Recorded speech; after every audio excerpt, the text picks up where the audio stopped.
125cc സെഗ്മെൻറ്റിൽ നമ്മളൊരു bike എടുക്കാൻ ആഗ്രഹിക്കുകയാണെന്നുണ്ടെങ്കിൽ നമ്മൾ പലപ്പോഴും ആലോചിക്കേണ്ടാവുക ഒരു point A to point B commutation എന്നുള്ള രൂപത്തിലായിരിക്കും.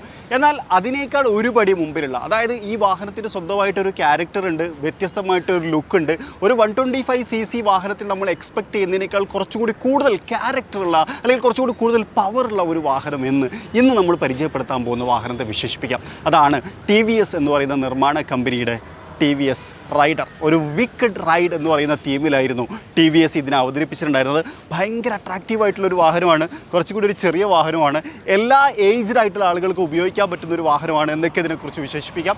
നമ്മളിന്ന് സംസാരിക്കാൻ പോകുന്നത് ഈ വാഹനത്തെക്കുറിച്ചാണ്. എല്ലാ കൂട്ടുകാർക്കും നമ്മുടെ പുതിയൊരു വീഡിയോയിലേക്ക് ഹൃദ്യമായ സ്വാഗതം.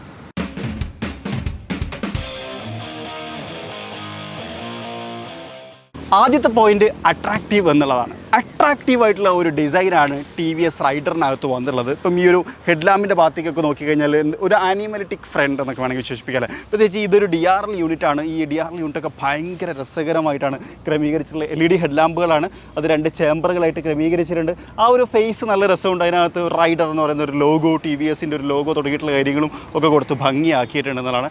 ഇൻഡിക്കേറ്റേഴ്സിന് ഇവിടെ കാണാൻ കഴിയും. സസ്പെൻഷൻ അത്യാവശ്യം ചെറിയ സസ്പെൻഷനാണ്, നല്ല കംഫർട്ടബിൾ ആയിട്ടുള്ള ഒരു സസ്പെൻഷനാണ്. പ്രത്യേകിച്ച് ഒരു സിറ്റി റൈഡിനൊക്കെ ആ തരത്തിൽ പ്രാക്ടിക്കൽ ചെയ്തിട്ടുള്ള ഒരു സസ്പെൻഷനാണെന്ന് തോന്നും. ആ തരത്തിലാണ് ക്രമീകരിച്ചുള്ളത്. വീലുകൾ കാണാം, 17 ഇഞ്ച് വീലുകളാണ്. അതേപോലെ തന്നെ ഡിസ്ക് ബ്രേക്കും നമുക്ക് കാണാം. അതിനകത്ത് ഫ്രണ്ടിൽ മാത്രമേ ഡിസ്ക് ബ്രേക്ക് ഉള്ളൂ കേട്ടോ. ബാക്കിലേക്ക് വരുന്ന സമയത്ത് ഡ്രം ബ്രേക്കാണ്, അത് ഞാൻ പറയാം. പിന്നെ അതുപോലെ നല്ല ഗ്രൗണ്ട് ക്ലിയറൻസ് ഉള്ള ഒരു വാഹനമാണ്. അടിയടിക്കുന്ന പ്രശ്നങ്ങളില്ല, നല്ല ബമ്പി ആടുന്ന സമയത്തും പ്രശ്നങ്ങളില്ല. അതുകൊണ്ട് തന്നെ സാധാരണ കമ്മ്യൂണിക്കേഷൻ നമ്മൾ എപ്പോഴും ഹൈവേയിലൊന്നുമല്ല സഞ്ചരിക്കുക, ആ റോഡുകൾക്കും പറ്റിയിട്ടുള്ള ഒരു വാഹനമാണ് എന്നുള്ളതാണ്. ഇവിടെ നമുക്കൊരു ഗാർഡ് കൊടുത്തിട്ടുണ്ട്, പക്ഷേ ഇത് പ്ലാസ്റ്റിക് ആണ്. പക്ഷേ എന്നിട്ട് കഴിഞ്ഞാലും അത് ഇതുവരെ അടിച്ചിട്ടില്ല എന്നുള്ളതാണ് മറ്റൊരു കാര്യം.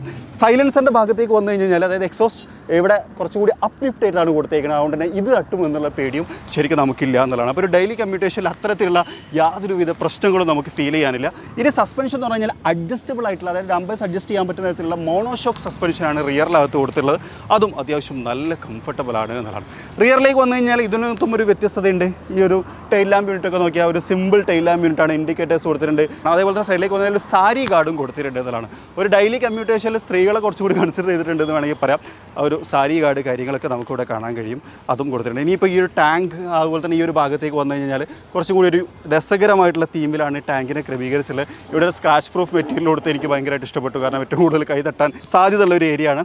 ഇനി സീറ്റിലേക്ക് വന്നു കഴിഞ്ഞാൽ സ്പ്രിറ്റ് സീറ്റാണ്. അത്യാവശ്യം ഒരു സ്പോർട്ടി പൊസിഷൻ ചെറുതായിട്ട് കീപ്പ് ചെയ്യാൻ പറ്റും. പിന്നെ അതുപോലെ തന്നെ എല്ലാത്തരം ഏജ്ഡ് ആയിട്ടുള്ള ആൾക്കാർക്കും പറ്റും. കാരണം വീതിയുണ്ട്. ഇപ്പോൾ ഈ ഒരു ടാങ്കിന് അത്ര തന്നെ വീതിയുള്ളൊരു സീറ്റാണ്. പിന്നെ അത്യാവശ്യം നല്ല കംഫർട്ടബിൾ ആണ്. ബാക്കിലാണെങ്കിൽ പോലും ആ ഒരു വീതിയുള്ള സീറ്റുകളാണ് കൊടുത്തുള്ളത്. അതുകൊണ്ട് തന്നെ ഏത് തരം ആളുകൾക്കും അനായാസം ഇരിക്കാൻ പറ്റും. ഗ്രാബ് റെയിൽ, അത്യാവശ്യം പവർഫുൾ ആയിട്ടുള്ളൊരു ഗ്രാബ് റെയിലും കാര്യങ്ങളൊക്കെ തന്നെയാണ് ഇവിടെ കൊടുത്തുള്ളത്. ഇത് പിടിച്ച് വേണമെങ്കിൽ വണ്ടിയിലൊക്കെ നമുക്ക് തിരിച്ചു വെക്കാൻ പറ്റും, അത്രയും പവർഫുൾ ആയിരുന്ന രൂപത്തിലാണ് കൊടുത്തുള്ളത്. അതുപോലെ തന്നെ ഈ ഒരു ഭാഗത്തേക്ക് വന്നു കഴിഞ്ഞാൽ ഈ ഒരു ഡിസൈൻ ഓസ്തറ്റിക്സ് എന്ന് പറയില്ല നമ്മൾ, അതൊക്കെ നല്ല ഭംഗിയുണ്ട് കാണാൻ. പ്രത്യേകിച്ച് ഈ ഒരു കളറിനെ കുറിച്ച് പറയുന്ന സമയത്ത് 5 കളറുകളിൽ ഇത് അവൈലബിൾ ആണ്. ഒന്ന് വിക്കഡ് ബ്ലാക്ക്, പിന്നെ അതുപോലെ തന്നെ സ്ട്രൈക്കിംഗ് റെഡ്, ഫെറി യെല്ലോ, അതാണ് ഇപ്പോൾ നമ്മൾ കണ്ടുകൊണ്ടിരിക്കുന്നത്. പിന്നെ ബ്ലേസിംഗ് ബ്ലൂ, അതുപോലെ തന്നെ ഫോസ ബ്ലൂ തുടങ്ങിയിട്ടുള്ള 5 കളറുകൾ അവൈലബിൾ ആണ്. പിന്നെ 2 സ്പെഷ്യൽ എഡിഷൻസും വന്നിട്ടുണ്ട്. അതൊരു അയൺമാൻ, അതുപോലെ തന്നെ ബ്ലാക്ക് പാന്തർ. അയൺമാൻ എനിക്ക് തോന്നുന്നു റെഡിലും ബ്ലാക്ക് പാന്തർ ബ്ലാക്ക് കളറിനും, അങ്ങനെ 2 ഡിസൈൻ ഓപ്ഷനിലും വന്നിട്ടുണ്ട് എന്നുള്ളതാണ്. ഇനി നമ്മൾ ഈ ഒരു ഫ്രണ്ട്, അതായത് കൺട്രോൾ ഏരിയയിലേക്ക് വന്നു കഴിഞ്ഞാൽ ഇവിടെ നമുക്കൊരു USB പോർട്ട് കൊടുത്തിട്ടുണ്ട്. നമുക്ക് ഫോണൊക്കെ വേണമെങ്കിൽ ചാർജ് ചെയ്യാൻ പറ്റും. അതുപോലെ തന്നെ ഇതാണ് ഇഗ്നിഷൻ ഡിസ്പ്ലേ. ഇതൊരു റിവേഴ്സ് ഡിസ്പ്ലേ അല്ലെങ്കിൽ LCD റിവേഴ്സ് ഡിസ്പ്ലേ എന്നൊക്കെ പറഞ്ഞാൽ അത്യാവശ്യം നല്ല വിസിബിൾ ആയിട്ടുള്ള ഒരു ഡിസ്പ്ലേ ആണ്. ഇത് സ്റ്റാർട്ട് ചെയ്യുന്ന സമയത്ത് തന്നെ ഉണ്ടോ ഹെൽമെറ്റ് ധരിക്കണം എന്നൊക്കെയാണ് പറയുന്നത്. സൈഡ് സ്റ്റാൻഡ് ഡൗൺ ആണെന്ന് പറയുന്നുണ്ട്. എഞ്ചിൻ ഓൺ ആക്കാൻ പറ്റില്ല. അതിൻ്റെ സിഗ്നൽ കാര്യങ്ങളൊക്കെ കാണാം. അതുപോലെ തന്നെ ഫ്യൂവലിൻ്റെ ഇത് കാണാം, സ്പീഡോ മീറ്റർ, RPM മീറ്റർ തുടങ്ങിയിട്ടുള്ള കാര്യങ്ങൾ കാണാം. പിന്നെ അതൊരു കാര്യം എന്ന് വെച്ച് കഴിഞ്ഞാൽ ഇതിനകത്ത് ഡ്രൈവ് മോഡുകളുണ്ട്, 2 ഡ്രൈവ് മോഡ്. അതിൻ്റെ കൺട്രോൾ ഇവിടെ സാധാരണ ഇതിലിവിടെ എഞ്ചിൻ കിൽ സ്വിച്ചാണ് വരാറുള്ളത്. അവിടെ കൊടുത്തേക്കുന്നതെന്ന് വെച്ചാൽ ഡ്രൈവ് മോഡ് കൺട്രോളാണ്, പവർ, അതുപോലെ തന്നെ എക്കോയിൽ വരുന്ന സമയത്ത് ഒന്നുകൂടി ഫ്യൂവൽ എഫിഷ്യൻ്റ് ആണ്. പിന്നെ അതുപോലെ തന്നെ ഒന്നുകൂടി കൺട്രോൾഡ് ആണെന്ന് പറയേണ്ടി വരും. എന്ന് വെച്ച് കഴിഞ്ഞാൽ നമുക്കൊരു ഞാനൊരു 80 വരെയൊക്കെ ക്രൂസ് ചെയ്ത് നോക്കി, കുഴപ്പമൊന്നുമില്ല. പക്ഷെ എന്ന് കഴിഞ്ഞാലും ആ ഒരു ടോർക്കിനെ ഒന്ന് അവരെന്ത് ചെയ്ത് കൺട്രോൾ ചെയ്തിട്ടുള്ളൊരു ഫീൽ ഉണ്ട്. രണ്ടാമത് പവർ മോഡ്, ഇനീഷ്യൽ തന്നെ നമുക്ക് ഫുൾ ടോർക്കും കിട്ടും എന്നുള്ളതാണ്. ഇനി ഇതിൻ്റെ കളർ ടോണും ഈ ഒരു പവർ മോഡിനനുസരിച്ച് മാറുന്നുണ്ട്. ഇപ്പോൾ ഇവിടെ എക്കോ എഴുതിയിരിക്കുന്ന ബ്ലൂ അല്ല. ഇപ്പോൾ നമ്മൾ ആക്സലറേഷൻ കൊടുത്തു കഴിഞ്ഞാൽ ഈ RPM മീറ്ററൊക്കെ ബ്ലൂവിനകത്ത് തന്നെയാണ് വരിക. അത് മാറ്റിക്കഴിഞ്ഞാൽ പവർ എന്നുള്ളതാണോ, അത് റെഡായി. അത് റെഡല്ല, ശരിക്കും ഒരു ഓറഞ്ച് കളറാണ്. ആ ഒരു കളർ ടീമിലേക്ക് കൊണ്ടുവരും എന്നുള്ളതാണ്. ഓഡോമീറ്റർ, അതുപോലെ തന്നെ ഇതിനകത്ത് ബ്ലൂടൂത്ത് കണക്ട് ചെയ്യാം, അങ്ങനത്തെ കുറേ ഫെസിലിറ്റീസ് അതിനകത്ത് വരുന്നുണ്ട്. അതിൻ്റെ ഒരു കൺട്രോൾ ഇവിടെ കാണാം. ഇനി ഇതാ മെനു. ഈ മെനു ബട്ടൺ എന്ന് പറഞ്ഞു കഴിഞ്ഞാൽ നമുക്ക് ഇതിൻ്റെ കൺട്രോളാണ്. അപ്പോൾ തന്നെ എഞ്ചിൻ സ്റ്റാർട്ട് ഓപ്ഷൻ ഇവിടെ കാണാം.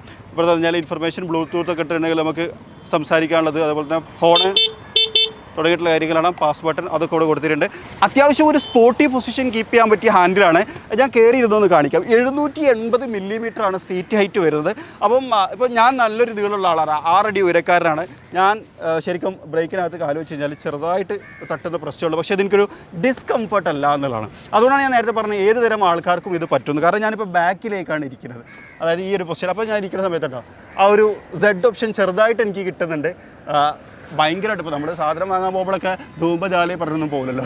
കാരണം അതൊരു കമ്പ്യൂട്ടറാണ്, പക്ഷേ അതും ഞാൻ പറയാം നമുക്ക് കുറച്ചും കൂടി കൂടുതൽ പുഷ് ചെയ്യാൻ പറ്റിയൊരു കമ്പ്യൂട്ടറാണ് എന്നുള്ളതാണ്. അപ്പോൾ അത്യാവശ്യം നല്ലൊരു സീറ്റ് ഹൈറ്റാണ് ഏത് ടൈപ്പ് ഓഫ് ആൾക്കാർക്ക്, പ്രത്യേകിച്ച് ഒരു സ്കൂട്ടി എന്നൊക്കെ ഇങ്ങോട്ട് അപ്ഗ്രേഡ് ചെയ്യുന്ന, അതായത് ബൈക്കിലേക്ക് അപ്ഗ്രേഡ് ചെയ്യുന്ന ആൾക്കാർക്ക് ഭയങ്കര യൂസ്ഫുൾ ആയിട്ടുള്ള ഒരു ബൈക്കാട്ടത്. കുറേ കാലം സ്കൂട്ടി ഉപയോഗിച്ചു, ഇനി ഞാനൊന്ന് ബൈക്കിലേക്ക് അപ്ഗ്രേഡ് ചെയ്യാനാണെന്ന് ആഗ്രഹിക്കുന്ന ഒരു കസ്റ്റമറൊക്കെ ഉണ്ടെന്നുണ്ടെങ്കിൽ അവർക്ക് പറ്റിയതായിട്ടുള്ളൊരു സാധനം ഞാൻ സജസ്റ്റ് ചെയ്യും. കാരണം അതിന് പറ്റിയൊരു സാധനം, ഒതുങ്ങിയ സൈസാണ്, അത്യാവശ്യം പവർഫുള്ളാണ്. 125 cc നമുക്ക് കിട്ടാവുന്ന മാക്സിമം പവർ നമുക്ക് ഇതിനകത്ത് കിട്ടും.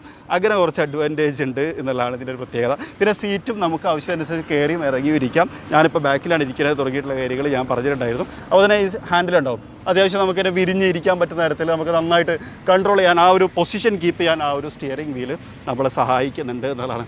ഇനിയാണ് പ്രധാനപ്പെട്ട പോയിന്റ്, എൻജിൻ ഒരു 125 cc oil cooled air cooled 3 volt എൻജിനാണ്.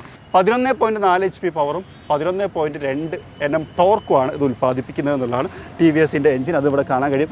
ഇതിനൊരു പ്രത്യേകത എന്ന് വെച്ച് കഴിഞ്ഞാൽ അടുത്തേക്ക് വന്നു കഴിഞ്ഞാൽ ഈ സൈഡിലേക്ക് നോക്കി കഴിഞ്ഞാൽ ഈ ഭാഗത്ത് നിങ്ങൾക്കൊരു വെന്റിലേഷൻ കാണും. ഇവിടെ നോക്കിയാൽ കുറച്ചുകൂടി കറക്റ്റായിട്ട് നിങ്ങൾക്ക് കാണാൻ വേണം, ഒരു വെന്റിലേഷൻ നിങ്ങൾക്ക് കാണാം. ആ വെന്റിലേഷൻ അവിടെ ഉള്ളതുകൊണ്ട് തന്നെ ഒരു ഗുണം എന്താണെന്ന് വെച്ച് കഴിഞ്ഞാൽ എൻജിൻ അധികം ഹീറ്റ് നമുക്ക് ഫീൽ ചെയ്യില്ല എന്നുള്ളതാണ്. അതായത് എത്ര ദൂരം നമ്മൾ കമ്മ്യൂട്ട് ചെയ്ത് കഴിഞ്ഞാലും അധികം ഹീറ്റ് നമുക്ക് നമ്മുടെ കാലിലേക്ക് വരുന്ന പ്രശ്നമില്ല. ഞാനിപ്പോൾ ഇത് കുറച്ചധികം ദൂരം ഓടിച്ചു, ആ സമയത്തൊക്കെ ഇത് കാം ആൻഡ് കൂളാണ്. ആ ഒരു ബുദ്ധിമുട്ട്, അതായത് ഹീറ്റ് കൊണ്ടുള്ള ഒരു ബുദ്ധിമുട്ടുകളും നമുക്ക് ഉണ്ടായിട്ടില്ല എന്നുള്ളതാണ്. അത് നിങ്ങൾക്കും ഉണ്ടാവില്ല എന്നുള്ളതാണ് ആ എൻജിൻ്റെ ഏറ്റവും വലിയ പ്രത്യേകത. അതുകൊണ്ടുള്ള മറ്റൊരു ഗുണം എന്താണെന്ന് വെച്ച് കഴിഞ്ഞാൽ, ഒന്ന് ഭയങ്കര സ്മൂത്ത് റൈഡായിരിക്കും. ഇപ്പോൾ സിറ്റി ട്രാഫിക്കിലൊക്കെ ഓടിക്കുന്ന സമയത്ത് സ്മൂത്ത് ആയിരിക്കും. മറ്റൊരു കാര്യം, ലൈഫ് കൂടുതലായിരിക്കും ഈ എൻജിൻ്റെ എന്നുള്ളൊരു പ്രത്യേകത കൂടി ഉണ്ട് എന്നുള്ളതാണ്. ഇനി നമ്മുടെ ഇൻഫോർടൈൻമെൻറ്റ് സിസ്റ്റത്തിലേക്ക് വന്നു കഴിഞ്ഞാൽ ഇതിനകത്തൊരു കണക്റ്റഡ് ടെക്നോളജി ഉണ്ട്. അതിനകത്ത് 99+ ഫീച്ചേഴ്സ് ഉണ്ട് എന്നുള്ളതാണ്. ഉദാഹരണത്തിന് navigation assist, voice assist, social media notification, news, അങ്ങനെ തുടങ്ങിയിട്ടുള്ള അതിൻ്റെയൊക്കെ ഒരു കൺട്രോളാണ് കേട്ടോ. വോയിസ് അസിസ്റ്റൊക്കെ വരുന്നതിന് അതിൻ്റെ ഒരു കൺട്രോളും കാര്യങ്ങളൊക്കെയാണ് അവിടെ കൊടുത്തിട്ടുള്ളത് എന്നുള്ളതാണ്.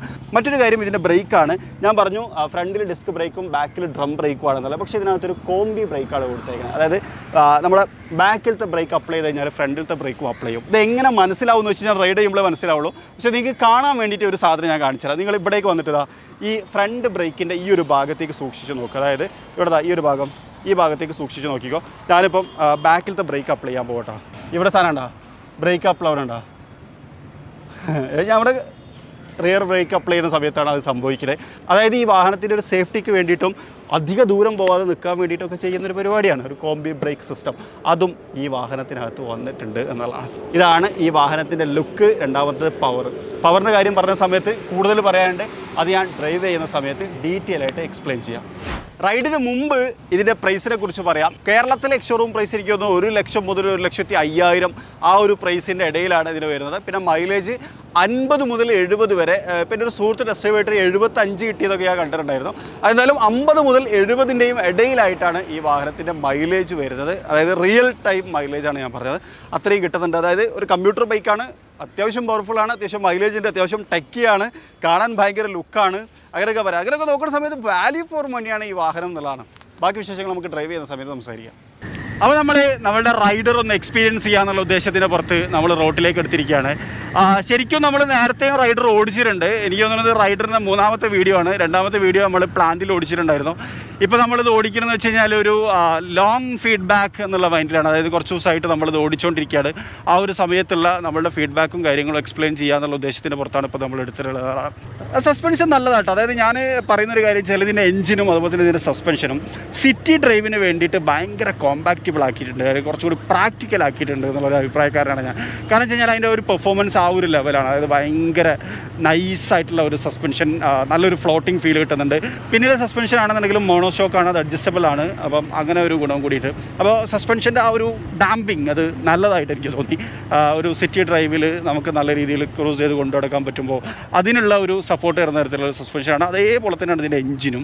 125 cc എഞ്ചിനാണ്, പക്ഷേ അതിൻ്റെ മാക്സിമം ടോർക്കും മാക്സിമം പവറും ഇതിനകത്ത് നമുക്ക് ഫീൽ ചെയ്യുന്നതാണ്. അതായത് ഒരു 125cc എഞ്ചിൻ കൊണ്ട് നമുക്ക് എത്ര ഔട്ട്പുട്ട് ക്രിയേറ്റ് ചെയ്യാൻ പറ്റുമോ അത്രയും ഔട്ട്പുട്ട് അവർ ഇതിനകത്ത് ജനറേറ്റ് ചെയ്തിട്ടുണ്ട് എന്നുള്ളതാണ്. ഇപ്പോൾ ഞാൻ പോയിക്കൊണ്ടിരിക്കുന്ന ഇക്കോ മോഡിലാണ്. ഇക്കോ മോഡിലാവുന്ന സമയത്ത് ശരിക്കും കയറി വരാൻ അതിനൊന്നും വലിയ ബുദ്ധിമുട്ടൊന്നുമില്ല. ഇക്കോ മോഡിൽ വരുന്ന സമയത്ത് ചെറുതായിട്ടൊന്ന് കൺട്രോൾ ചെയ്യുന്നൊരു ഫീലുണ്ട്. അതായത് ആ ഒരു ടോർക്കിനെ ഒരു ചെറിയ രൂപത്തിലൊന്ന് കൺട്രോൾ ചെയ്യുന്നുണ്ട്. നേരെ മറിച്ച് പവർ മോഡിലേക്ക് വരുന്ന സമയത്ത് നമുക്ക് ആ ഒരു ടോർക്ക് കംപ്ലീറ്റ്ലി നമുക്ക് യൂട്ടിലൈസ് ചെയ്യാൻ നന്നായി പുഷ് ചെയ്യാൻ പറ്റും. പക്ഷേ ഇക്കോ മോഡിൽ ഞാൻ 80 വരെ ക്രൂസ് ചെയ്ത് നോക്കിയിട്ടുണ്ട്. ഓക്കെയാണ്, വലിയ കുഴപ്പമൊന്നുമില്ല, നൈസ്. ആ ഹാൻഡ്ലിങ് അതുപോലെ തന്നെ ആ ഒരു പൊസിഷൻ തുടങ്ങിയിട്ടുള്ള കാര്യങ്ങളൊക്കെ ഭയങ്കര നൈസാണ്. നമുക്കൊരു ഫുള്ളി സ്പോട്ടൊന്നുമല്ല. ഞാൻ നേരത്തെ പറഞ്ഞ പോലെ തന്നെ ഇപ്പോൾ നമുക്ക് കടയിലേക്ക് സാധനം വാങ്ങാൻ ധൂമ്പജാൽ സ്റ്റൈലൊന്നും നമ്മൾ പോകില്ലല്ലോ. അപ്പോൾ ഒരു ഡെയിലി കമ്മ്യൂട്ടിങ്ങിൻ്റെ കേസിൽ വരുന്ന സമയത്തൊരു മിനിമൽ സ്പോട്ടി ഒരു അപ്പീലിൽ നമുക്കിത് കീപ്പ് ചെയ്യാൻ പറ്റും. ആ ഒരു പൊസിഷനും കാര്യങ്ങളൊക്കെ നമുക്ക് കീപ്പ് ചെയ്യാൻ പറ്റുന്നുണ്ട്. അതൊരു ഇൻട്രസ്റ്റിംഗ് ആയിട്ടുള്ള ഒരു കാര്യമാണ് ശരിക്കും, അല്ലേ? ഒരു കമ്പ്യൂട്ടർ ബൈക്കിനകത്ത് പിന്നെ ഇതിൻ്റെ ലുക്ക് ഞാൻ പറഞ്ഞല്ലോ, ഒരു കമ്പ്യൂട്ടർ ബൈക്കിനകത്ത് ഒരു 125cc സെഗ്മെൻറ്റിനകത്ത് മോസ്റ്റ് ബ്യൂട്ടിഫുൾ ആയിട്ടുള്ള ഒരു വെഹിക്കിൾ എന്നാണ് ഞാനിതിനെ വിശേഷിപ്പിക്കുന്നത്. ഇത്രയും ബ്യൂട്ടിഫുൾ ആയിട്ടുള്ള വേറൊരു 125 ബൈക്ക് ആർക്കെങ്കിലും കാണിച്ചു തരാൻ പറ്റുമെന്ന് കമൻറ്റ് ചെയ്യണം കേട്ടോ. അത്രയും ബ്യൂട്ടിഫുൾ ആണ് ഇത് എന്നുള്ളതാണ്. പെർഫോമൻസ് ലെവലിലേക്ക് വീണ്ടും വരാം. 0 to 60 5.7 സെക്കൻഡ് കൊണ്ട് നമുക്ക് അച്ചീവ് ചെയ്യാൻ പറ്റും. അതായത് 60 കിലോമീറ്റർ സ്പീഡിലേക്ക് നമുക്ക് വളരെ പെട്ടെന്ന് ഇതിലെത്തിക്കാൻ പറ്റുന്നുണ്ട് എന്നുള്ളതാണ്. 125cc ഈ പറയുന്നത്. അതുപോലെ തന്നെ 11.4 ഞാൻ പറഞ്ഞു ഹോഴ്സ് പവർ. അത്രയും ഹോഴ്സ് പവർ ഇത് ഉൽപ്പാദിപ്പിച്ചുകൊണ്ടിരിക്കുന്നുണ്ട്. അത്യാവശ്യം പവർഫുൾ എന്ന് വേണമെങ്കിൽ പറയാം. അതായത് 125 സെഗ്മെൻറ്റിൽ ഇത് എത്തിക്കാൻ പറ്റുന്ന എല്ലാ കാര്യങ്ങളും എത്തിച്ചു എന്ന് ഞാൻ നേരത്തെ പറഞ്ഞല്ലോ. അത് അതേപോലെ തന്നെയാണ് ഇതിനകത്ത് കൊടുത്തിട്ടുള്ളതാണ്. പിന്നെ ഹീറ്റിംഗ് അധികം വരുന്നില്ല, കാരണം എയർ കൂൾഡ് ആണ് എന്നുള്ളൊരു അഡ്വാൻറ്റേജ് ഉണ്ട്.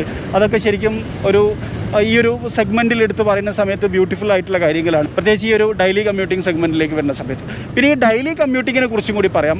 ഡെയിലി കമ്മ്യൂട്ടിംഗ് എന്ന് പറയുന്ന സമയത്ത് നമുക്ക് സാധാരണ ദൈനംദിന ജീവിതത്തിൽ ഉണ്ടാവാവുന്ന കാര്യങ്ങൾ നമ്മൾ അങ്ങോട്ടും ഇങ്ങോട്ടും പോയിന്റ് A to B എന്ന് നമ്മൾ ട്രാവൽ ചെയ്തുകൊണ്ടിരിക്കുന്നു എന്നുള്ളതിനേക്കാൾ അപ്പുറത്ത് റൈഡറിലേക്ക് വരുന്ന സമയത്ത് നമുക്ക് അത്യാവശ്യം ദൂരം കൊണ്ടുപോകാനും ഇത് പറ്റുട്ടോ. ഇത് ഞാനൊരു ക്രൂസർ ബൈക്കാണെന്നൊന്നും അഭിപ്രായക്കാരനല്ല, പക്ഷേ ഡെയിലി ലൈഫിൽ നമ്മൾ പോകുന്നതിനേക്കാൾ ഒരുപടി മുന്നിൽ, അതായത് ഇതിലൊരു ക്യാരക്ടർ ഉണ്ടെന്ന് ഞാൻ പറഞ്ഞില്ലേ, ആ ഒരു ക്യാരക്ടർ പോലെ തന്നെ നമുക്കിതിനെ ഫ്ലെക്സിബിളായിട്ട് യൂട്ടിലൈസ് ചെയ്യാനും പറ്റും. അതായത് point A to B transport മാത്രമല്ല, നമുക്ക് അത്യാവശ്യം ഒരു ദീർഘദൂര യാത്രയൊക്കെ പോകാനും അത്യാവശ്യം ദൂരത്തിലേക്ക് ഡ്രൈവ് ചെയ്ത് കൊണ്ടുപോകാനും ഒക്കെ സഹായിക്കുന്നുണ്ട് എന്നുള്ളതാണ്. പിന്നെ അത്യാവശ്യം നല്ല മൈലേജും ഉണ്ട്. ഞാൻ പറയില്ല 50 മുതൽ ഇപ്പോൾ ഒരു സിറ്റി ഡ്രൈവിങ്ങിൻ്റെ ഇടയിൽ നല്ല മര്യാദക്ക് ഓടിച്ചു കഴിഞ്ഞാൽ 70 വരെയൊക്കെ എന്തായാലും കിട്ടും. ആ തരത്തിലാണ് ഇത് വെച്ചിട്ടുള്ളത്.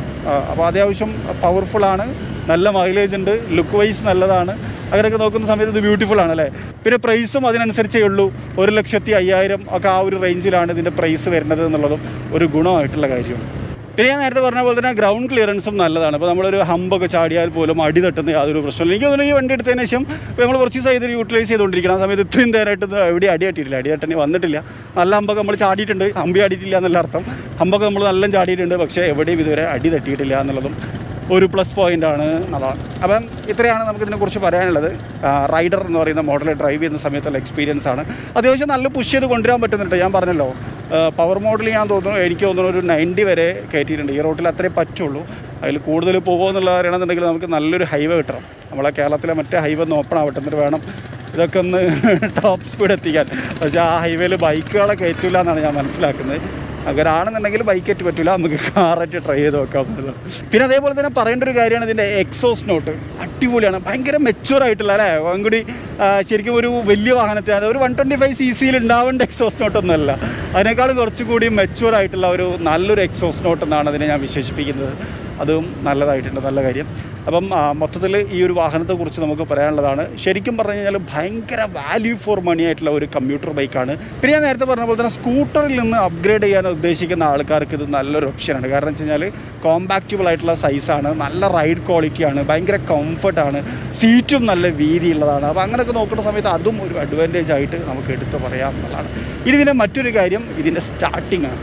അതായത് ഇപ്പം സാധാരണഗതിയിൽ നമ്മൾ സ്റ്റാർട്ട് ചെയ്യുന്ന സമയത്ത് ഒരു സൗണ്ടൊക്കെ വന്നിട്ടാണ് ഈ വണ്ടി സ്റ്റാർട്ടാവുക. സാധാരണഗതിയിൽ ഒരു സ്കൂട്ടറൊക്കെ സ്റ്റാർട്ട് ചെയ്യുക, ആ ഒരു സ്റ്റാർട്ടിങ് അല്ലേ, ആ ഒരു സ്റ്റാർട്ടിങ് മോട്ടർ വർക്ക് ചെയ്യുന്ന പോലത്തെ ഒരു സൗണ്ട്, അതൊരു വെറൈറ്റി സൗണ്ടാണ്. പക്ഷേ ഇതിനകത്ത് അങ്ങനത്തെ സൗണ്ടോ കാര്യങ്ങളോ ഒന്നും തന്നെ ഇല്ല എന്നുള്ളതാണ്. അത് ഞാനൊന്ന് സ്റ്റാർട്ട് ചെയ്ത് കേൾപ്പിക്കാം, നിങ്ങളതൊന്ന് കേട്ട് നോക്കി. സ്റ്റാർട്ട് ചെയ്യുമ്പോൾ ശ്രദ്ധിച്ചേട്ടാ, ഡയറക്റ്റ് സ്റ്റാർട്ടായി. ആ ഒരു മോട്ടോർ സ്റ്റാർട്ടിങ് സൗണ്ടോ കാര്യങ്ങളോ ഒന്നും തന്നെ ഇല്ല എന്നുള്ളതാണ്. അപ്പോൾ ഇത്രയാണ് നമുക്ക് റൈഡറിനെ കുറിച്ച് പറയാനുള്ളത്. നിങ്ങൾക്ക് ഇഷ്ടപ്പെട്ടിട്ടുണ്ടാവും വിചാരിക്കുന്നു. ഇഷ്ടപ്പെട്ടെങ്കിൽ ലൈക്ക് ചെയ്യാൻ മറക്കരുത്. അതുപോലെ തന്നെ ചാനൽ ആദ്യമായിട്ട് കാണുന്ന സുഹൃത്തുക്കളുണ്ട് എന്നുണ്ടെങ്കിൽ ഫോളോ ചെയ്യാനും മറക്കരുത്. അപ്പോൾ മറ്റൊരു വീഡിയോയിൽ മറ്റൊരു വിശേഷവുമായിട്ട് കാണാം. അതുവരെ ചെറിയൊരു ബ്രേക്ക്.